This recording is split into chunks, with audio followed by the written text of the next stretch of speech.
What's up guys, my name's Luke and welcome back to Motion Design. So I missed last week and I'm sorry about that, it's just been a little bit busy on my side, but hopefully I'm going to be back into the swing of things and I'll be uploading again next week as well.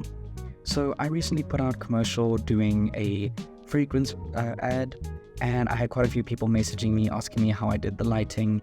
And so yeah, I thought that this was the perfect opportunity to do a commercial breakdown, seeing as though it's been a while since I did one of these, and I feel like my skills have increased quite a bit since the last time that I did one of these commercial breakdowns, especially when it comes to lighting.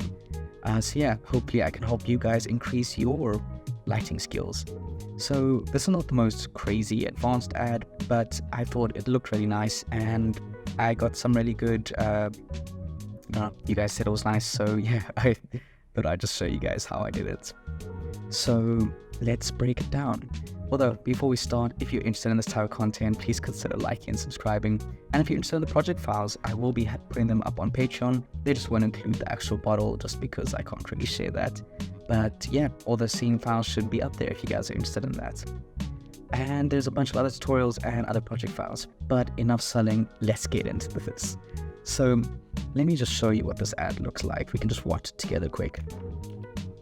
So pretty simple particle scene in the beginning, then just some nice simple lighting shots that add this really nice gold look to them. So let's start out with the particles and how I did them. So I'm not going to break down the actual scene that I did just because I was using millions of particles and I deleted the cache. And so now it runs really slowly, but I thought I'd just show you guys from scratch how to do that setup. So if you're wanting a more advanced tutorial on how to do this, I'd recommend Sketchy Visuals. He did this really cool tutorial not too long ago, and it's pretty simple and it's pretty similar to that. There was a few things that I did differently, but I think the basics of it is pretty much the same as him. So if you're wanting a more advanced tutorial, go check out his video. So let's start out up here with just a box. We can set it to like 10 by 100 by 100. Go to our mission, change this to shots, turn off the speed and turn the radius to about 1. We can also increase the shot count to maybe 10,000. And now we should just get a bunch of particles. We want to see what these particles actually look like. So let's also change it to a sphere and the color mode to a shader. And then with our shader, let's change this to a noise. Inside the noise, let's change it to stubble. It has to be my favorite noise. And let's change the global scale to about 500. And now when you press play, look at that. We have a bunch of particles over here with a nice looking texture on it. So this is actually a little bit too thick. We don't actually need that much. Let's turn to like 5. And now that is perfect. So to get it to move dynamically, let's add a XP fluid flip. And this can be pretty much the same size. Let's make this 102, 102, and maybe 10 over here. Cool. So now everything within this box will behave dynamically. And then all we need to do is just add some turbulence to the scene. And now we get some movement.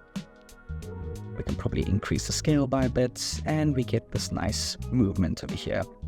Obviously with more particles and more detail, it will look a lot better, but what I did is pretty much this just with a few more million particles. So to get the clone to be cut out in the center, that was pretty simple. All we're doing is adding a cylinder.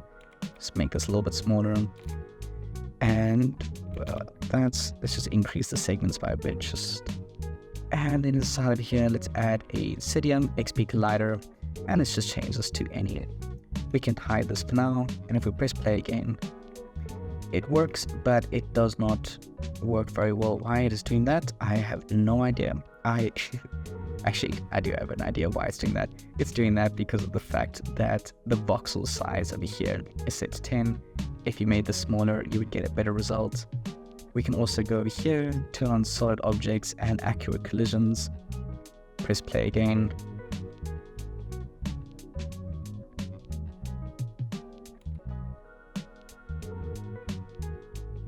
And now look, we have a perfectly cut out hole. Shout out to Sketchy Visuals, this took me so long to figure it out. I was initially creating the object and then just making it move down into the particles and moving the particles away wasn't a very good way of doing it. But then I found this way, and so yeah, saved a lot of time. Let me just show you guys the basics of the lighting in the scene. So I'm going to turn off my XP system. So the XP system is pretty much the same. It's just covering a large area and has a lot more particles. I'm using the short type of hexagonal, so it's just more filling up the space, and the particle radius is really small. So that's why there's quite a few million particles. But the lighting setup of it is pretty simple. Let me show you. So it doesn't look like anything's happening at the moment, but that's because there's no geo for it to bounce off of. So let's go over here. So the lighting is pretty simple. I have one light source over here, which is my main light source, the hero light source over here. It's just a simple light with a small spread over here. So I get this very nice line that's going down, and as the shot's going, it's slowly moving across it. But just having this light on its own isn't enough, so I added this light over here. It's this kind of like orangey red light. It's kind of a complementary color to the particles that I was doing over here. And yeah, for the particles, super simple. Create the shader, then inside of your material over here, all you need to do is add a color user data, and then that color user data is going into a ramp. Color user data from particles, just go particles and then particle color, and that's going into a ramp with the colors that I chose, and these colors are matching the color of the liquid over here. So that's a pretty simple scene, but it looked nice. So yeah, let's get into the main thing of this. So here are the other few shots. This is my favorite shot from it. I don't know, I just thought it looked really nice. I really like the colors in it. So to get this over here, let me just break down the scene. So it is pretty simple at the moment. It is just 3 pieces of wood that are just slowly rotating as our bottle falls into place. The HDRI over here is a pretty simple HDRI. All what I'm doing is, let's go over here into lights, is I have a dome light, and inside the dome light we went and said add graph. And inside the graph, it is a pretty simple setup. It is just a C4D shader with a gradient inside of it, and it's just a spherical gradient. Very simple, but it looks nice. Because all we're doing with this, let me just turn off the other lights for now so you can see what happens. Let's go back into our camera. So it is lighting it like this, and so it's a complementary color to our liquid over here, so it just adds a lot of nice reflections to the scene. Cool, so that's the basics of it. Oh yeah, to get the tint, sorry, you'll notice that it was yellow. It was pretty simple. Inside of our dome light over here, there's this tint option, and I just add this yellow tint to match the color over here. Then I have this backboard over here, which is just a simple plane, and that simple plane just has this gradient that is going from this brown to this light brown. These are just complementary colors of the liquid over here. You can always swap it up a bit. I mean, I'm not sure if you guys know, but we can use the color wheel over here. Click this or any of these, and we can choose complementary colors of our color source over here. But that won't work for us because we're using liquid in this scene. Cool, so let me do the other lights now. So I think this is our hero light, just another similar light to our previous shot where we just have like one light beam kind of moving across the scene, kind of revealing what we want the eyes to see. And it's the same thing, it's just a spread that is really small. I mean, the light would normally be like this, but I made it 0.05 to get this really nice line going down. Then added an additional light that is coming from below to light these trees over here. I think inside of it I'm excluding, no, I'm not excluding it. Then I have another light over here, and this is just a backlight that's not lighting the actual bottle itself. All I'm doing is lighting the lid over here. The lid is missing a texture, that is why it's black. I have no idea where the texture disappeared to. But yeah, it's just to highlight this rim over here. But I wanted to ignore the actual liquid inside here. Then we have another light over here that is in the front. That's just to add this really nice diffused highlight over here. I'm not using a just a straight light. I'm using a texture over here that has a gobo in it. And I think the gobo that I'm using is just a basic spherical gobo. In my previous tutorial, one of the previous tutorials, I think it was how to light the car, that's man versus machine render. I showed you guys how to make these in Photoshop. So yeah, check it out if you're interested in that. But yeah, it's just this nice spherical gobo over here to get us these nice soft reflections over here just to highlight our product. And then the last light, if I'm not mistaken, is just it's just a backlight, and that backlight is just lighting up this over here. I don't think I'm actually excluding anything other than that over there, which is just the bottle itself. But yeah, it's a really simple lighting setup, but well, I mean, I guess it's a little bit advanced, but it's quite simple. And most of these are just the same color, except for these two over here that have a bit of a color to it. Oh, interesting. Oh, I guess what I'm doing with this one with our main hero lighters over here is that I'm not wanting to light the bottle, so it is excluding that. Because I think if we did light the bottle, it would be perfectly fine. So I did not need to do that. But yeah, that's the basics of the scene over here. So this next scene over here is pretty cool. I quite liked it. And let's go to our camera over here. It's showing this bottle from underneath. It's pretty simple, but I haven't already seen a shot like this, and I just thought it looked super nice. And let me show you how I did it. So you'll notice that if we look at this from above, it doesn't even look like anything's here, but if we could look underneath, then we can actually see the reflections. That's because of the fact that when we're using this, let me show you this plane over here, it's working on normals, so our normals are facing downwards now. If I had to rotate this, just bring that to 180 over here, now you can see that we're actually seeing the ripples over here. Pretty simple trick. Well, I mean, it took me a while to figure out. I was wondering why it wasn't working, but yeah, just flipping it upside down worked perfectly.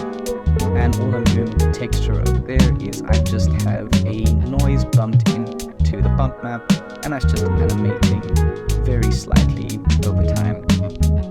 So to get this nice looking reflections in our scene over here, we get this really nice look over here. What I'm doing is I have a backboard over here, and this little backboard is doing majority of the lighting in the scene. And I'm sure you can see it is just very simple. It is just a ramp that is set to spherical, and it's giving us really nice kind of like halo gradients over here that just really gives this nice spotlight that draws your eyes towards the product over here. I think the only other light that I have in the scene is just one light that's, oh, I actually have two lights. Let's look at what they're doing. So we got one light over here that I think is it's just highlighting the back a little bit, and then another light that's coming from behind just to give us these really nice little highlights around over here. So you'll see that without these lights, the scene does work, but just adding these little things just adds a little bit more pop to it. And at the end of the day, that's kind of what we're looking for. So another little thing that I added to this was this little ripple here that makes it look as if there is actually something interacting with water. If you're looking at anything with water, you'll notice that it doesn't just perfectly go through. You stick your finger in water, for instance, the water will slightly move up onto it. So that was a pretty easy thing to set up. What I'm doing is, with our plane over here, I have a displacer over here, and what I'm doing is I'm taking our bottle, or actually in this case I'm using a spherical field, and I'm using that as the field over here. And what I'm doing is just a solid color, and that solid color is just telling it that where it is yellow, we want it to move up by 0.5 centimeters. So as this thing moves, let me show you what I mean. Sorry, wrong thing. As our, where is the spherical field at? I don't know where it was hiding. Yeah, as this moves, I think it's because I have it as a child over here, that's why. So I just have a vibrate tag on this, and as this moves, it will move the actual water effect over there. So instead of having to simulate something, it's just a quick, easy way of getting around that. So that one's a pretty simple shot, and then let's go to our final shot over here, which is the hero shot at the end, showing off our two fragrances in all their glory. Let's see. Wow, look at them over there. I am missing the texture on the rock, which is a little bit annoying. I moved over my entire Megascans library from my C drive to my D drive, and I forgot that it has everything connected to it, so 90% of my project files are now missing textures. It is so annoying, but it's not the end of the world. But yeah, other than that, missing the textures of the rock and missing the textures on the heads of these over here, it still looks like a nice scene. So let's break it down a little bit more. So you will notice that in all these scenes, the main thing that is actually lighting the scenes is our backdrop over here. So our backdrop over here is just this really nice little gradient. And I mean, just looking at that, it's the same thing as the previous one, which is just a spherical gradient or spherical ramp that's plugged into our plane. You can get different results just by moving that around. I mean, look how much it changes the lighting in the scene just by doing small changes like that. So the one very nice thing about working with anything reflective is that all the lights that you're going to get are based on the environment that's around it. So by adding just gradients like this or gradients inside your HDRI, you can get a variety of different looks. So you're able to get this really nice, surreal, but I don't know, very nice motion graphic-y look just from adding one simple ramp. I don't even think the lights in the scene are particularly advanced. Let's see if we had to turn these off. Yeah, look at that. Our one lamp over here. I think I have a tiny bit of emission. I think that's why it's still dark. But yeah, just that alone is lighting up, I think, 80% of the scene. I have a dome light that is just doing a little bit of work. It's kind of it's the same texture that I showed you in the beginning, where it's just a spherical gradient. Then let's do the rest of the lights. So I have a top-down light over here that's lighting up our tree and just lighting up the tops of our lids over here. Then I have another light that I think is coming from behind. Yeah, it's coming from behind over here, just to kind of highlight the rock and just the backs of these. Got another light over here. This is just to add some highlights over here, because without this, the whole scene just kind of fits in, and when you're doing products, you want to highlight your specific product. So that's why we have to do specific kind of, I don't know, I guess you could call it like hero lighting. This is our hero of the scene, and we're lighting it specifically. So I wanted to highlight this over here. Just by adding this one little white spot, your eye is instantly drawn to it. I think it's because of the fact that everything else has this orangey look, and now there's this one bright white spot, and your eye just automatically gets pulled to it. We got another light over here. I think all of, yeah, same thing. I'm just highlighting our main product shot over here. And with these two, because they are our heroes, we don't want it to light anything else in the scene, so I'm excluding everything else here, including our water and our wood. And the last slide over here is just to highlight this little one over here, because both of these are our heroes and we want both of them to be seen. So yeah, that is the full breakdown of this. The camera movements in all of these scenes are very simple. It's just basic linear movements, because of the fact that we're going for more of like this elegant, slow-moving look. And I feel like it worked pretty well. So yeah, I hope you guys enjoyed this. It's definitely not the most advanced tutorial, but I feel like when I first started out, that there was a bunch of times when I couldn't figure out how to light. I'd see other people's renders, from like, how do you get this type of lighting, and I could never find it. And now here's a really nice way of just showing you guys really simple lighting techniques, but it makes it pop quite a lot. It's also showing you guys how simple some ads can be. Like, this is not the most quite a lot without having to know a lot. Yeah, so I hope you enjoyed it, and if you did, please consider liking and subscribing. And yeah, if you want to support me, I've got a Patreon, there's a link in the bio, got a bunch of project files and a bunch of tutorials on there. So yeah, if you want to support me, that's the place to go. But yeah, until next week, I hope you guys have a wonderful day.